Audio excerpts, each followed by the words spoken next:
Hello, students. Good morning, everyone. This is Priya from Alpha International CBSE School, Bahur. Welcome back to the last session of Chapter 1 in History, the Rise of Nationalism in Europe. So, this is the last part in this chapter which we are going to discuss and discover things what will be happened in those days, what had happened, right? So in the last session, what did we discuss? So we have discussed like what is a feel of a nation, what is mean by romanticism, right? And how artists, poets, everybody were involved in these activities and how they suffered and fought back for liberalism and nationalism and the age of revolutions, right children? And also what the imagination, the national feeling of them, and the fought, I mean the fight between the weavers also. And I have given the activity also, right children, like if you were a weaver, what you will do, right? So such things we have discovered, and how those two categories, like all those conservatives one side and the revolutionaries other side, and how common people suffered in the Europe, like hunger, hardship, and unemployment, everything, right? That is what we have discussed in the last session, and let us see what we are going to discuss today. So before giving the contents and introduction of those all such things, let us directly go and check what is there in today's session. Okay, children? Yes. Come on, let's go. The first content in today's session is the making of Germany and Italy. The making of Germany and Italy. Nationalist feelings were widespread among middle class Germans who, who in 1848 tried to unite the different regions of the German Confederation into a nation state government, so governed by an elected parliament. The leadership of the movement of national unification was taken over by Prussia. So, children, the nationalism that had rose before 1848 soon moved away from its association with democracy and revolution. And these conservatives, these fellows started using nationalist sentiment for their own purpose of promoting state power. Just to improve, develop their own state power, they started using this sentimental, like what we have to say, affecting their feelings through sentiments, only to promote their power and achieve political dominance over Europe. So they have, as we had discussed in the last session, they don't want to give up their powers, and now they want to maintain the same dominance over the Europe without giving up. And for such reasons they started using emotional blackmails which hurts their sentiments.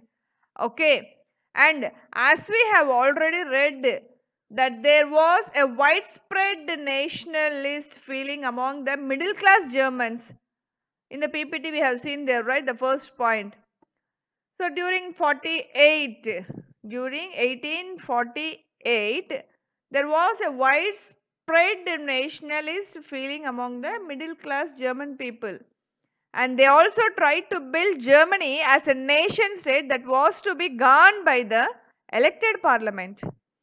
Even though their attempt was suppressed by the combined forces of monarchy, military, even though whatever they are doing, they were all the one side, they're always suppressed. By whom? The monarchies and militaries. These people started suppressing, even though however they are doing all these elected parliaments, everything, they were they were suppressed on all three areas, on three sides, with monarchies, militaries that were supported by the landowners of the Prussia. They are known as, their names are also Junkers. Junkers means they are the big shots, landowners in that particular Prussia. And from then on, Prussia emerged as a powerful leader that unified Germany. So Otto von Bismarck, he is the one who is considered the architect of this process, unified Germany with the help of military. Listen carefully children, what is his name? Otto von Bismarck. This fellow, he is the one who is considered as the architect, means who plans, right? Architect means who plans a building site. Like the same way, he is the one who is the planner for this process, unified Germany with the help of military. He seek the help of military to implement this process. So now the question arises. What are those questions which arise? Shall we check? Yeah, just come.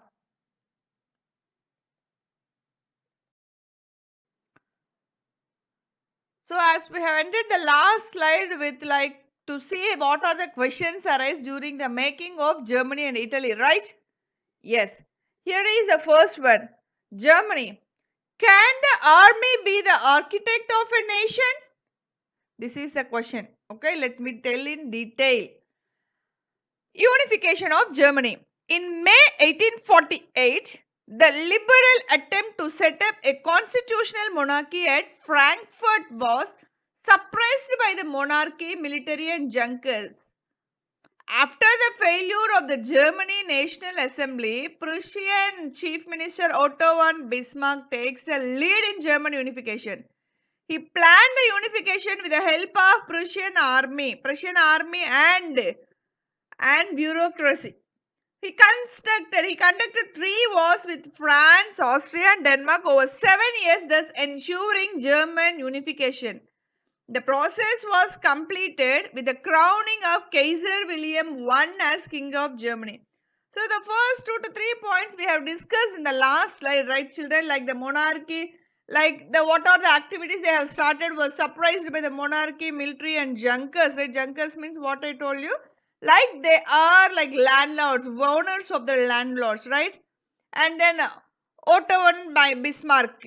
So about him also we had been discussed. Now let us see about this question. Okay.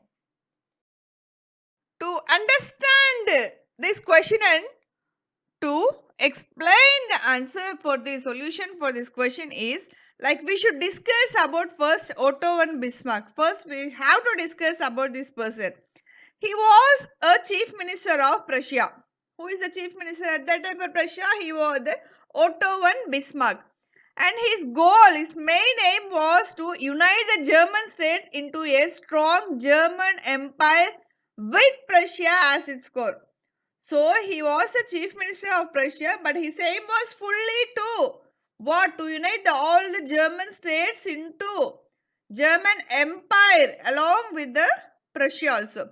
He never favored for liberalism and democracy. He rather used military force to unify Germany.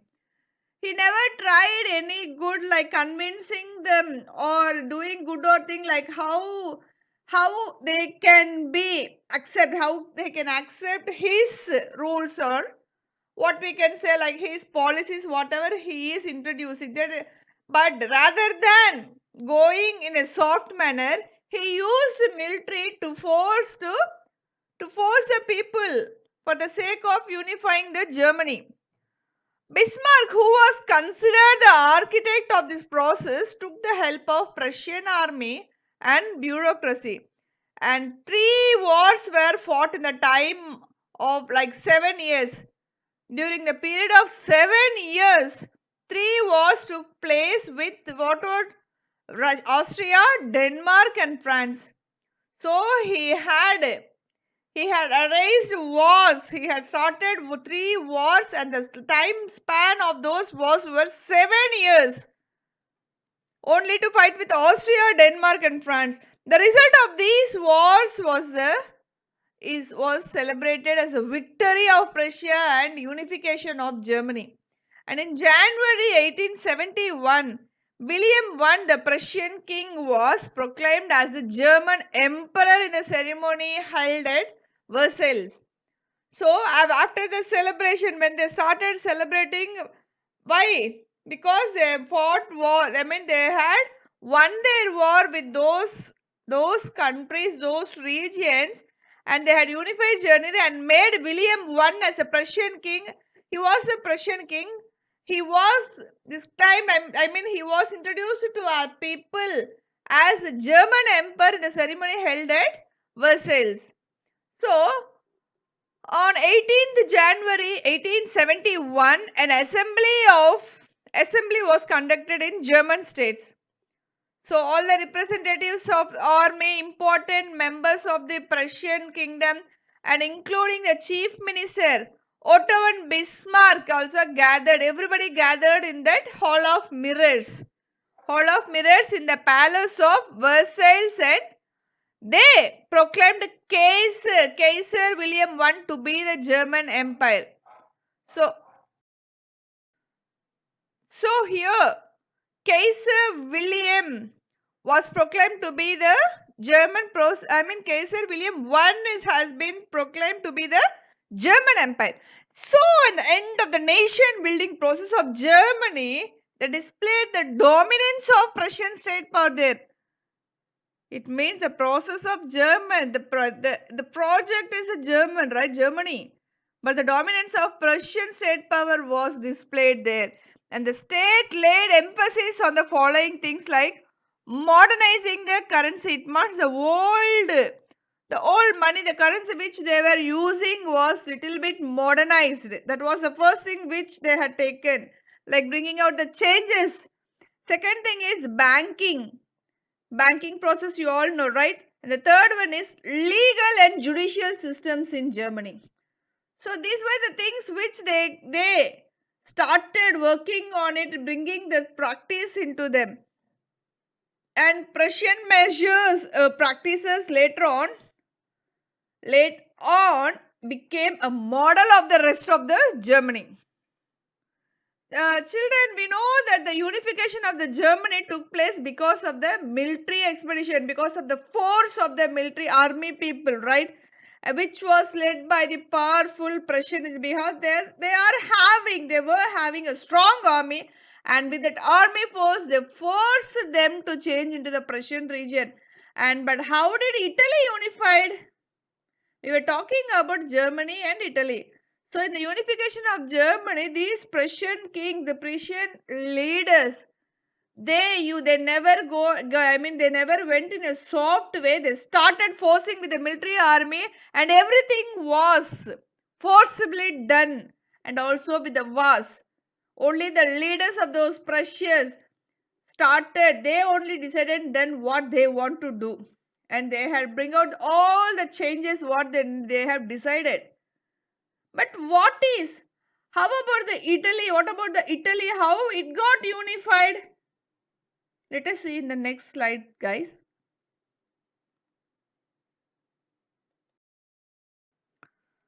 Yes, now the second one was Italy unified. How did Italy unified? We have to discuss here. Okay, children. So let me read the concise points of the lesson from the textbook. Okay, Italy was divided into 7 states, of which only one, Sardinia, Piedmont, was ruled by an Italian dynasty. Ideas of Italian unification first given by Giuseppe Mazzini, through his secret society called Young Italy. After his failed revolutions in 1831 and 1848, the lead was taken by the king of Sardinia, Victor Emmanuel II. Chief Minister of Sardinia, Count Cavour led the unification process by diplomatic alliance with France to defeat Austria and unify its northern territories. In the southern part, Giuseppe Garibaldi led the movement involving local peasant support to drive out the Spanish rulers. Thus, the process of unification as completed with the crowning of Victor Emmanuel II as King of Italy in 1861. So, how was Italy unified? So, when we want to know about the Italy, so when we discuss about the Italy, let us see first, it was divided into various parts. Italy was divided into various parts and was scattered here and there into like several dynastic states. It was not united at first, Italy. Like bits and pieces, it was somewhere else. There were part regions. In several dynasties, it was scattered all over those regions, as well as the multinational Habsburg Empire. Italy was divided into 7 states. Italy was divided into 7 states during the middle of 19th century. The north was under the Austrian Habsburg, and the center of the Italy was under the Pope, and the southern regions were under the Bourbon kings of Spain. Only one, only one part, Sardinia, was under an Italian princely house. Not only this, the Italian language also was not a common form and had many region and local variations. For example, children, if Tamil Nadu is divided, for example, I am saying, if it is divided into 4 parts, some went into Andhra Pradesh, some went into Kerala, and some went into Karnataka, like that, those regions were scattered. Will they have all same languages? No, because the part which is located in Andhra, they used to combine those like Telugu also in the mixed language of Tamil. If they are in Kerala, they used to combine Malayalam, right? If our Tamil Nadu is strong as one state, United States, we can maintain our language, right? This is what happening now. So in the same way, at that time, Italy was scattered. One part, the north side was under Australian Habsburg, the southern part was under Bourbon kings of Spain, and one part was under the Pope. And apart from this, only one part was under Italian princely house. So for this, because of these scattered pieces, no common language was maintained in Italy. And as we have already read that Giuseppe Mazzini was one of the greatest revolutionaries. We have discussed in the last slide also, no? He was one of the revolutionaries, and he has been as a leader, and he used to maintain the secret society to fight back, right? We have discussed it earlier itself. So in the same way, the great revolutionary of Italy, he had tried to unify Italy during a. He used to aim only to unify all the pieces of all the scattered regions of Italy into one state. He wanted to unify that into one place. He had also formed a secret society, and he called that secret society as Young Italy. And but the failure of the revolutionary, because as we have discussed this also, right? He started many things, but they were suppressed by those powerful governments of those people, and this also was a failure. And the failure of the revolutionary uprisings both in 1831 and 1848 also turned the responsibility of unification of Italy on the shoulders of King Victor Emmanuel II, who was the ruler of Sardinia. This was the place which was ruled by Italian king, right? So because and the other places, while Italy people were fighting for the unification of Italy, they were always facing failures in the years of 1838 and 1848. All this became a burden and responsible for that Sardinian king to balance this and to move on. And for this region favored for the unification of Italy, as this would offer them economic prosperity and political dominance also. And the same way, Germany, in Germany, the chief minister played an important role in the unification of Italy. Not only these people, the chief minister of Germany also played an important role in the unification of Italy. And we are discussing about Cavour, right? Cavour. So I think 1, 2, 3, fourth point we have discussed about the chief minister of Sardinia and Count Cavour. And this man, he was the chief minister of Piedmont, who led the movement to unify the religions of Italy. He was the one Cavour was the one who started movement to unify the regions of Italy. He was neither a revolutionary, he was not a revolutionary person, And also he was not a democratic person, like those conservatives, right? He was a wealthy person, very wealthy enough. He has so much money. A wealthy means money. So he was a wealthy person and also educated person who can speak French more better than Italian. So he has a talent of speaking French also better than Italian. So it was due to diplomacy skills of Clever that allowed Sardinia along with France defeat the Austrian forces in 1859. And then Giuseppe. So Giuseppe Garibaldi 1807 to 1888, he was an Italian general and nationalist. So Garibaldi was an Italian general and he was perhaps the most celebrated of Indian freedom fighters. So as we have also Indian freedom fighters, we have right in the same way this Giuseppe Garibaldi is also one of the freedom fighters and he was the one who was celebrated in the Italian freedom fighters, and he was also a member of Mazzini's Young Italy, that secret society we have discussed, right? In that secret society they have named it as Young Italy. So in that Young Italy, in the Mazzini's Young Italy, Garibaldi is also one of the person who fought for the movement and participated in the Republican uprising. So in the year 1838, Garibaldi led his volunteer forces in 1860 into South Italy and the kingdom of the two Sicilies. So Sicilies, and succeeded in winning the support of the local peasants in order to remove the Spanish rulers. So Garibaldi was having a strongest power of person, people, men.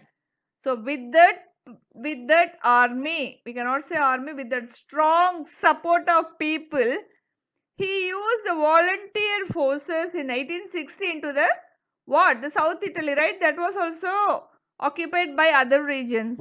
So he fought and then succeeded in winning the support of the local peasants in order to remove the Spanish rules in Italy. So it was ruled by Bourbon king of Spain, right? So they fought with them, won, and then they started eradicating the Spanish rules. And in 1861, Victor Emmanuel II was proclaimed. Proclaimed means considered, okay, children, as the king of unified Italy. So after Italy got unification, Victor Emmanuel II was proclaimed as the king of united Italy. So, however, the illiterate Italian population remained unaware of liberal nationalist ideology. However, whatever happened, these common people are there, right? Like illiterate means the people who were not educated, they were still unaware. They don't know what happened. What is the result of liberal nationalist ideology? And though unification of nation took place in various parts of Europe, the idea of the nation or the nation state, as some scholars suggested in Great Britain. And the formation of Britain was not the result of sudden revolution, because of which it seems as the unification of Britain was very strange. So we have seen the unification of Germany, unification of Italy, and we cannot easily say that unification of Britain was as easy as we thought, but the formation of Britain was not the result of sudden revolutionary activities. Like it, the unification of Britain was really very strange. The idea of nation or the nation state are, or as some scholars suggested in the Great Britain. So this is how Italy also got unified as Germany got unified. Okay, children. So we have seen the unification of Germany and unification of Italy, right? And we have also discussed that the German, not so German, Britain. About Britain we spoke, right? The reunification of Britain was very strange, I told you, right? Then what is that strange thing happened in the unification of Britain? What is the special thing which happened in the Britain case of Britain? So let us see in this slide the strange case of Britain. So the transformation of Great Britain into a nation state was not a sudden process. There was no one British nation before the 18th century. People residing in the British Isles were mainly English, Welsh, Scots, and Irish. These ethnic groups had distinct political and social traditions. As the English nation grew in wealth and power, it began to dominate the other islands. In 1688, the English Parliament seized power from the monarchy. The Parliament passed the Act of Union 1707 by which England and Scotland were unified, resulting in the formation of the United Kingdom of Great Britain. The Parliament was dominated by the English, and the political and cultural identities of the Scots were systematically suppressed. The Catholics in Scotland were brutally suppressed whenever they wanted to regain their independence. These are the things which were happened. So that is why we were calling it as the strange case of Britain. And the formation of Britain was the result of a long process. It's not a short work. It doesn't happen within some days, or it doesn't happen with a sudden process, sudden revolutionary activities. It was a long process, and it was a nation. It was not at all, Britain was not at all a nation before 18th century. So it was just an island. It was just an island which was like only some groups of ethnic groups people will be there, like such as English, Welsh, and Scot and Irish people used to live in those islands. And these groups had their own culture. Yes or no? Every group of people will have their own culture and habitual things, right? The same way, these groups were also having their own culture and political traditions. As English started growing wealthy and gaining power and importance, they started extending their influences over the other nations of the island. So even though they were Scottish people, Irish people, everyone, English started growing rapidly because the importance also were there because of the English language. And then it became wealthy. It was more strong enough. So the importance also became very. It was started extending, growing more and more, and it started to influence over the neighbor nations of the island. The English Parliament seized power from the monarchy in 1688, and finally a nation state was formed with England as its center. Now the English Parliament also seized power, and they also became a strong nation, and they they made England as its center. In 1707, the Act of Union came into being between England and Scotland. And children, the culture and political institutions of Scotland were suppressed by the growing British people. As these people started growing and extending their language and regions all over in the neighborhood places, they started dominating, and they started expanding their cultural English culture and political institutions of Scotland was when they started suppressing, they started occupying Scotland, they suppressed the language of Scotland also with the power. And for example, the Scottish was forced to not to speak in their language, in their own language, and they must not wear their cultural dress, national dress, and large number of Highlanders were forcibly driven out from there.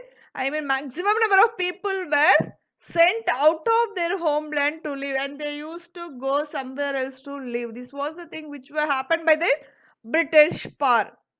And Ireland also. So first they had occupied Scotland, and they have done all such idiot things. And now Ireland also has the same similar choice. similar story main as to discuss. This country, this Ireland, was divided between Catholics and Protestants. No, Catholics and Protestants were the two categories in Christians. So it was divided into Catholics and Protestants. England helped the Protestants of Ireland, and this resulted in the dominance of Protestants over the Catholics. When they were two divided, two groups like Catholics and Protestants, these England people, right, English people, started supporting, helping only the Protestants.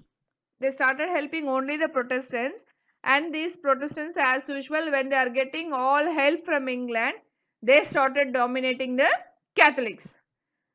And this led by the revolts, the problems led by the Catholics were suppressed by the British dominance. When all these Catholics started feeling that they have been they had been suppressed, while Protestants were given importance, they also started protesting against that British government, but they were suppressed by the British dominance. And finally, the island was forcibly incorporated into the United Kingdom. And at last, the same way as they did to the Scotland, they expanded their kingdom, their United Kingdom.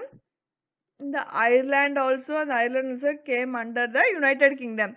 And a new British nation came into being, which was largely dominated by the English culture. And the symbols of the New Britain, the British flag and the national anthem, the English language was promoted to the, and the older nations were left to survive and the subordinates. Only these were the things which they have to follow: the national anthem, national language, flag and everything. The other, they have been ignored, neglected and thrown away. They have no other go. They have to follow the same thing. Until now, we have come to know about the rise of nationalism in Europe, right, children?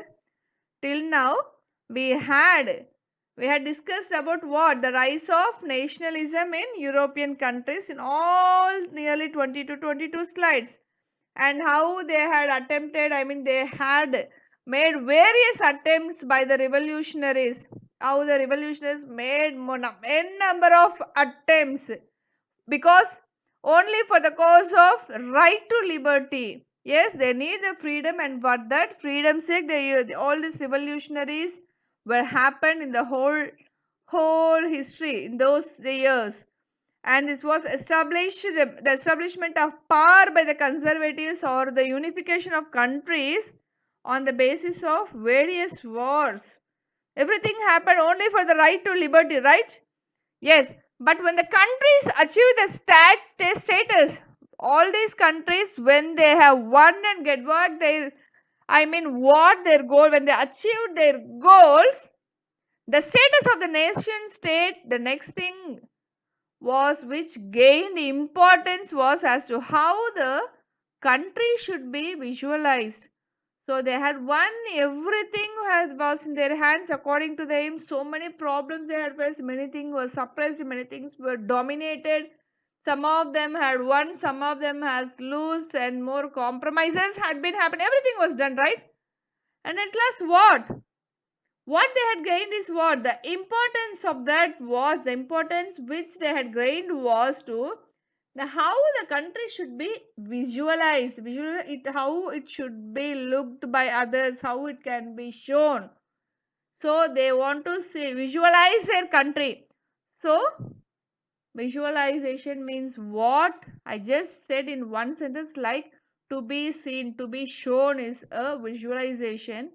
But how they had made their importance to show their nation, to want to know how the country should be visualized, how they plan the country should be visualized, we will see in the next slide. So let's see what had happened in the visualization of the nation, right? So visualizing the nation will be the next slide, and we will discuss there. So here comes the visualizing the nation. So visualizing the nation means what? During the French Revolution, artists used the female allegory to portray ideas such as liberty, justice, and republic. These ideas were represented through specific objects or symbols. As you would remember, the attributes of liberty are the red cap or the broken chain. So, while justice is a blindfolded woman carrying a pair of weighing scales, right? We also see in our courts, Indian courts also, there will be a woman standing with a pair of weighing scales and whose eyes were blindfolded. So, these are the things which they were also used. So, let us go in detailed explanation.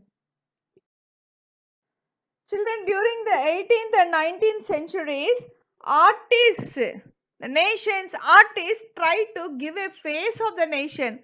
They fought for this, they have unified the nations, everything they have done.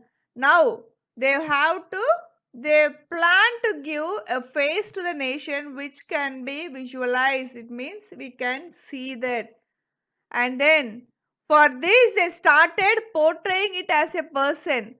So they didn't they didn't plan for any written thing or like symbols or anything. They started like planning, they planned like giving the face as a person, that also the person is a female. We used to call our India as motherland. We also call our India with a female, right? Female, we also give a face for India as what? Mother, right? A female person. The same way, they also figured the nation as a female figure, and it was done by the famous artist in that region, that nation. The female form that was chosen to personify the nation did not stand for any particular woman in real life. So no particular woman was taken for an example, or no. Now woman can be stand in the real life. This did not personify. Okay, they have chosen to personify the nation, and they did not stand for any woman also. Rather, it was done to give a rough idea of the nation as a concrete form. So they want to show their nation in a picture form, in a statue form. So they had chosen this female figure, a woman. So being the despite of female figure as a nation by various artists became an allegory. They expressed many ideas in the form of a person or a thing in the nation. And all these things were started during French Revolution, where only during the French revolutions only artists used the female allegory to represent ideas. So in those days in French revolution only, those French artists they used to express their views, like mean for the justice, for the peace, for liberty and republic, happiness, for everything. They used to show or express those their feelings, the form of female. So this was also taken in the French Revolution by those artists who were using the female allegory to represent their views and to represent ideas. These ideas, to represent these ideas or some specific objects, to place a specific object. These are the things which are used by those artists. A person, a woman, a female figure, a woman with different types of objects within her hand. So the symbol used for the liberty are red cap. The symbol used for the liberty, these are the examples. So during they expressed their liberty in the form of giving a symbol of red cap and a broken chain. No, these chains which will be chained for a for a prisoner, handcuffs. So those handcuffs only we are talking about. If they are like broken, it means they got freedom, right? So for liberty, they use this red cap and the broken chain. And for justice, they framed a woman blindfolded and carrying a pair of weighing glass. Weighing scales means now in Indian court we can see in movies also we are seeing no a white lady with black blindfolded cloth in her eyes and then having who is carrying a pair of weighing scales. So that is for justice they have designed that. And then and so many female allegories were invented by artists even for the coins, for the currencies coins. You can see in the picture also here the stamps and the coins, right? And in France the female figure was used to describe nation. They use the female figure to describe nation and given the name as Marianne. Marianne was the name of the statue which was placed to represent the French nation, France. She was drawn with the characteristics of liberty and the republic, that is in red cap. So she will be wearing a red cap. It means that female figure is also representing the liberty. And the tricolor, the coquette. And the statue of Marianne was erected at various pictures, various public places. This was done to remind the public of national symbol of unity. Marian images were marked on coins and stamps also. Did you see this children, the slide? You can see the erected statue of Marian and you can see her face, her facial parts in the coins and the stamps also. And in Germany, the female figure used for depicting Germany as a nation came to the known as Germania. Germania is generally shown like wearing a crown of oak leaves, as the German oak stands for heroism. These German people used to think that oak stands for heroism, and that is why they used a crown. Do you know what is a crown? The kings used to wear on their head. That is a crown with oak leaves. So the Germany people used to represent like with a crown of oak leaves. And now we know about how the countries got unified, right?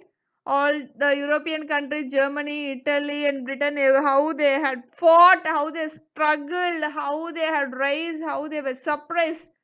Everything we had known, and how they got unified, also, we had seen, and how they became nation state, and also about personification of these states, like how they made their country to be visualized as a female figure, right? But the question here arises is what? After becoming a nation state, did they continue to be liberal democratic nation or turn into something else? Once they had won, and once they became a nation state, did they stop there or did they continue the same liberal democratic nation, like however they can rule, whoever can go somewhere else, whatever thing can happen? Or else did they turn into something else? Did they plan something? Did they decide something? Did they brought the rules, some other rules to change the nation's habitats? So let us see that. So whether they had changed their habits or not. So well, yes, after becoming nation states, the country began to extend their boundaries in order to increase their power and influence over the other regions of the world. First they fought, and however they unified their countries. They made their country very strong, and later they started occupying forcibly the other regions also, which were their neighborhood, or they started forcing and dominating the regions which were little weak than them. They started occupying and extending their boundary lines. And I think since we are also facing the same thing, we can see that China India fights also now, right? The border fight is happening. So many preparations were going on. We are seeing the news regarding that, right? That is also only to extend their boundary line. This is what extending the boundary line. You know how we have experienced last month what happened in those extension of boundary lines of China and India, right? That was what happened there also, and this led to the birth of imperialism. When they started extending these regions of the world, it resulted in the imperialism. So what is now we have all spoke about revolutionaries, conservatives, nationalism, liberalism, everything we have spoken, right? Then what is again ma'am is telling something imperialism. You are getting doubt, right, children? Okay. Let us discuss about imperialism also. What is imperialism? And we will discuss in the next slide. Yes. Here comes what is mean by imperialism. We are going to discuss about imperialism in this slide. Nationalism and imperialism. So, by the quarter of the 19th century, nationalism no longer retained in idealistic liberal democratic sentiment of the first half of the century, but became a narrow creed with limited ends. The most serious source of nationalist tension in Europe after 1871 was the area called the Balkans. The Balkans was a region of geographical and ethnic variation. One by one, its European subjects, nationalities broke away from its control and declared independence. The Balkan area became an era of intense conflict. The Balkan states were jealous of each other and each hoped to gain more territory at the expense of each other. But, but the idea that society should be organized into nation state came to the accepted as came to be accepted as natural and universal. And to discuss about the imperialism, children, during the last quarter of the 19th century, during the quarter of the 19th century, last quarter means it was divided into four parts. Let us take in that four parts, the last part will be right. That is mean the last quarter of the 19th century. A new political change was noticed. There was a new change in the political. Nationalism no longer retained its idealistic liberal democratic sentiments of the first half of the century. And during this period, nationalist group became highly intolerant towards each other. The major European powers tried to take advantage of this in realizing their goal of imperialism. So, imperialism means what first? Imperialism means it is a policy of extending a country's power and influence with the help of military forces and other means. It means if we are in Kadalur, right? If we want to, for example, sorry children, not Kadalur, you are staying in Bahur or something. For example, let us take some area like X. If we are in X, we are not satisfied with staying in X.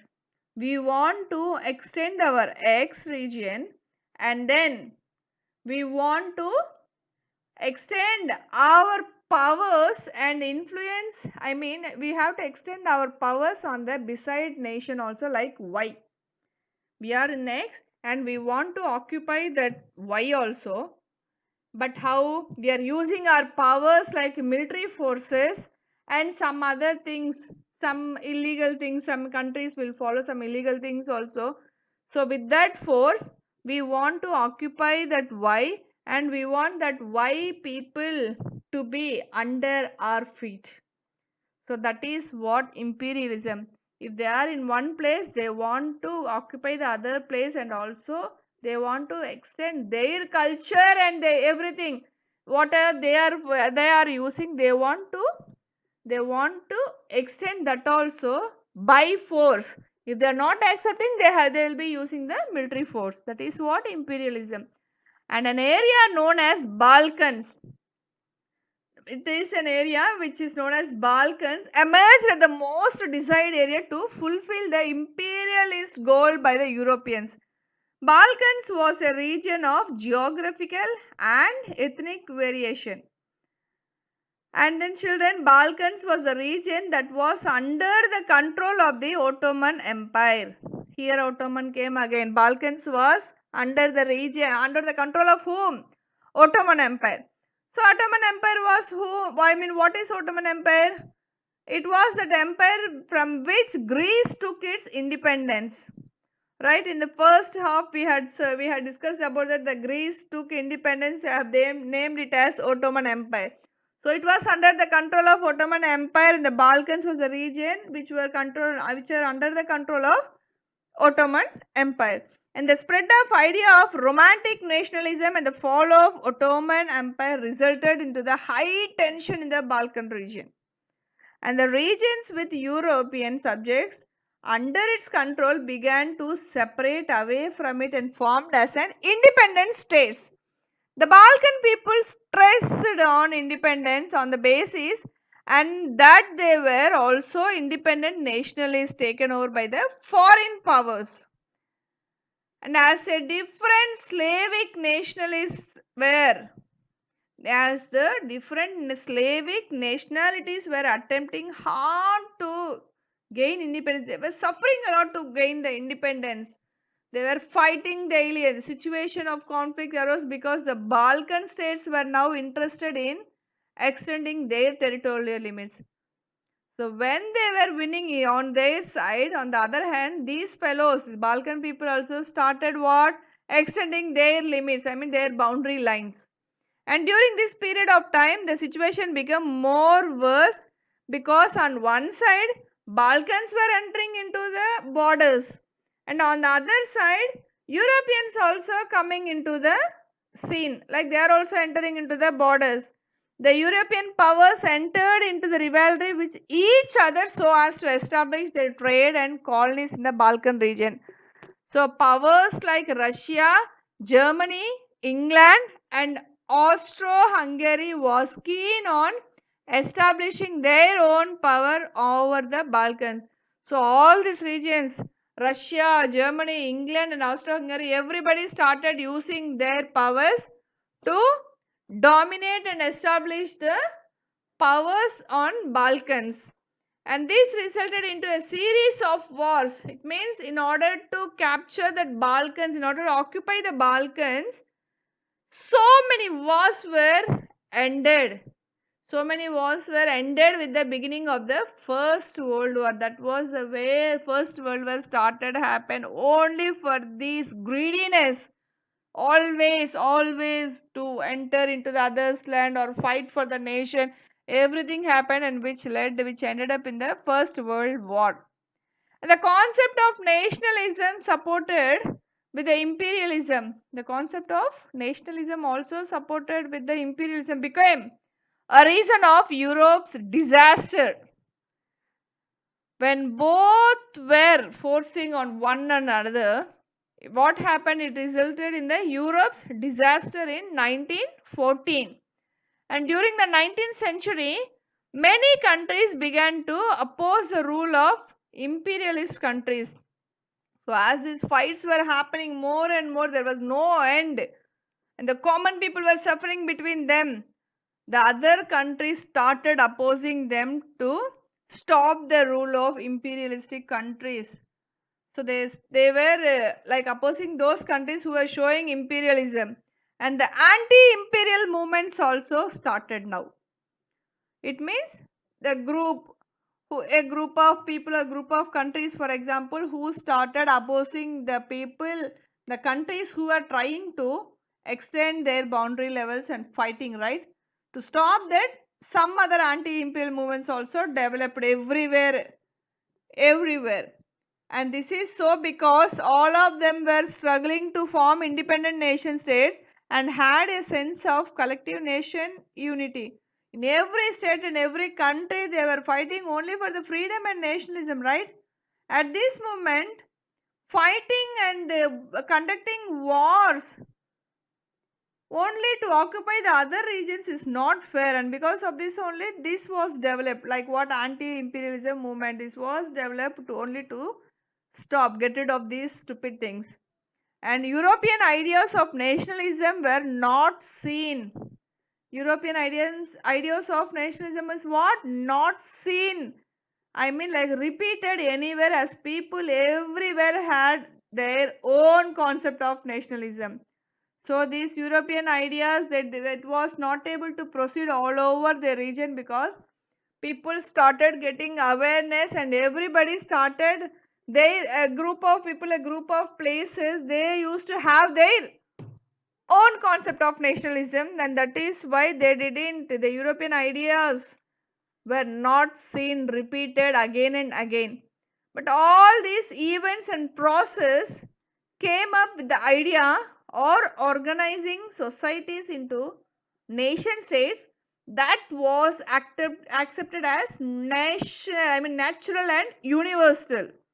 It means all the events and the process which were happened, which were taken place, which were came out with the idea of organizing sort of societies in the nation state, it means which had justice in their process, which had justice in their rules, were accepted universally. These justice judicial nations, these judicial process and rules were, which they were inculcating in nation states, were accepted by people all over the world, and it was accepted as natural and universal. So this is the last point of this session, and this is the last slide of this session, children. I think you all might have, at present, you all will have an idea of what is nationalism, what is imperialism. Okay, children, who are revolutionaries, who are like conservatives, monarchs, aristocrats, middle class people, and secret society.